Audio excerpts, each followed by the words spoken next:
Sa tuwing naaalala ko yung COVID-19 pandemic, naaalala ko rin kung gaano kahirap ang buhay at paghahanap ng mga supplies na kailangan sa araw-araw.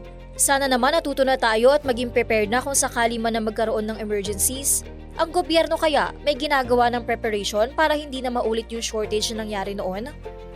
Talaga bang may nagawa na siya sa bayan? Alamin, iboto ang tama, itama ang boto. Si Yasat presents DWIZ Track Record.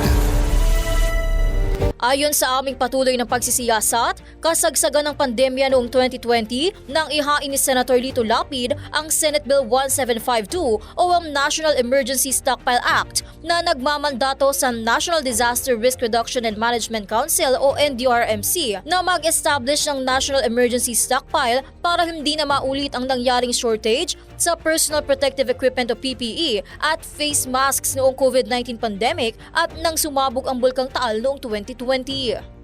Kabilang sa mga nialaman ng stockpile ay antidotes, gamot, medical supplies, basic commodities, food items, vaccines at iba pang mga pangunahing kagamitan na tutugon sa mga pangangailangan ng mga Pilipino sa araw-araw. Ang pamamahagi ng stockpile ay gagawin lamang kapag nagdeklara na ng national o local state of calamity o emergency. Pananatilihin ding confidential ang magiging location ng pag-iimbakan ng mga nasabing items.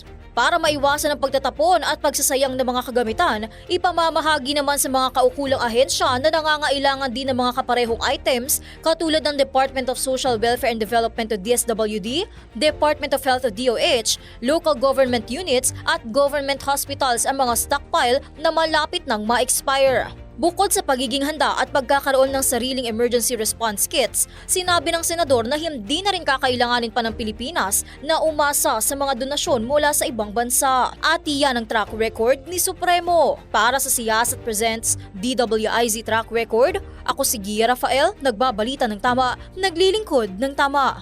Ngayong alam mo na gawa na ng listahan ng iboboto mo. Iboto ang tama, itama ang boto. Si Yasat presents DWIZ Track Record. I-message mo na kami sa aming Facebook, TikTok or YouTube kung kaninong track record ang gusto mong ipacheck.